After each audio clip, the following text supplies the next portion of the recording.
السلام علیکم ورحمۃ اللہ وبرکاتہ نحمده ونصلی علی رسولہ الکریم اما بعد۔ آج کا سبق سن لیجئے۔ ایک قیمتی ہدیہ دے رہا ہوں آپ کو۔ جتنے مرد اور عورتیں ہیں ان سب کو ایک بہت ہی قیمتی ہدیہ دے رہا ہوں، مردوں کے لیے بھی، عورتوں کے لیے بھی، بچوں کے لیے بھی، اور میں اس کی اجازت بھی دیتا ہوں۔ اور میں نے میرے والد صاحب رحمۃ اللہ علیہ کو بھی دیکھا، وہ بھی کبھی کبھی فارغ ہو کر آتے تھے مرکز سے تو رات کو جو ہے پڑھ کر دم کر لیا کرتے تھے بچوں کے اوپر۔ یہ اس کو حصار کہتے ہیں۔ یہ ترتیب جو بتا رہا ہوں یہ ترتیب حدیث شریف میں نہیں ہے، لیکن جو چیز پڑھی جاتی ہے وہ سارے کے سارے حدیثوں میں آتی ہے، یعنی حدیثوں کے اندر اس کا پڑھنا اپنے اپنے اعتبار سے آتا ہے، لیکن ترتیب اس کی یہ ہے، اس کا نام میں نے رکھا ہے حصار۔ پہلے درود شریف پڑھ لیجئے، پھر الحمدللہ شریف پوری سورت پڑھ لیا کریں، پھر آیت الکرسی پڑھ لیں، پھر چاروں قل پڑھ لیں، آخر میں درود شریف پڑھ لیں۔ یعنی اول اور آخر درود شریف پڑھنا، درمیان میں سورہ فاتحہ، آیت الکرسی اور چاروں قل پڑھنا۔ یہ سب کچھ پڑھ کر اپنے گرد، بچوں کے گرد، گھر کے گرد، جہاں بزنس، دکان، دفتر وغیرہ ہو ان سب کا تصور کر کے ان کے گرد اپنے تصور میں ایک دائرہ بنا دیں۔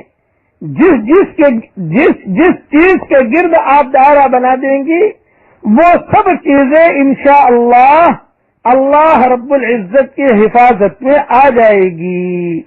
کلام اللہ کی ہم نے بڑی برکتیں دیکھی ہیں اور سینکڑوں واقعات ہیں اللہ رب العزت کی حفاظت کے، جن کو بتانے میں اب مختصر وقت میں 4 منٹوں میں بتا نہیں سکتا، اس لیے اتنا کہہ دینا کافی سمجھتا ہوں کہ یہ حصار جس دن میں اور جس رات میں آپ بچوں کے گرد بنائیں گی، آپ کے بچے انشاءاللہ فتنوں سے، آفتوں سے، مصیبتوں سے محفوظ رہیں گے۔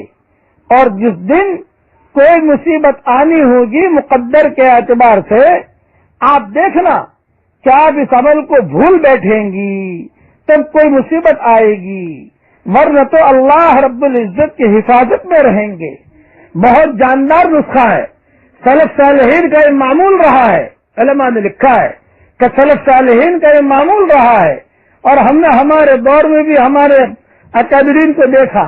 اگر کہ یہ ترتیب حدیثوں میں نہیں آتی، لیکن جملے جیسے سوتے وقت سورہ فاتحہ پڑھ لو یہ حدیث میں آتا ہے، سوتے وقت چاروں قل پڑھ لو یہ حدیث میں آتا ہے، آیت الکرسی پڑھ لو یہ حدیث میں آتا ہے، تو بھئی بچوں کا حصار کر لیا کرو۔ بچہ سو گیا، اب جو ہے پڑھ کر ماں جو ہے اتنا دم کر دے، وہ بچہ اللہ کی حفاظت میں انشاءاللہ آئے گا۔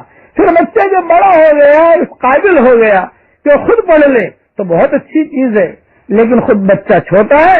اب اس بچے کو اس طریقے سے کر کے روزانہ گھر میں یہ تربیت ہونی چاہیے۔ یہ تربیت بیانات میں دے رہا ہوں آپ کو کہ بچوں کی اچھی تربیت کیسی ہو۔ یاد رکھنا، پھر یہی بچے دین کے بڑے داعی بنیں گے، آپ کا انشاءاللہ بزنس بھی سنبھالیں گے اور دین کے وفادار بنیں گے۔ اللہ تعالی ہم سب کی اولاد کو دیندار بنائے، اور اللہ تعالی ہم سب کی اولاد کو ہماری قیامت تک کے آنے والی نسلوں میں اللہ تعالیٰ دین کے بڑے بڑے داعی پیدا فرمائے۔ آمین آمین۔ السلام علیکم ورحمۃ اللہ وبرکاتہ۔ اگلا مضمون انشاءاللہ کل عرض کروں گا۔ السلام علیکم ورحمۃ اللہ وبرکاتہ۔ وآخر دعوانا ان الحمد للہ رب العالمین۔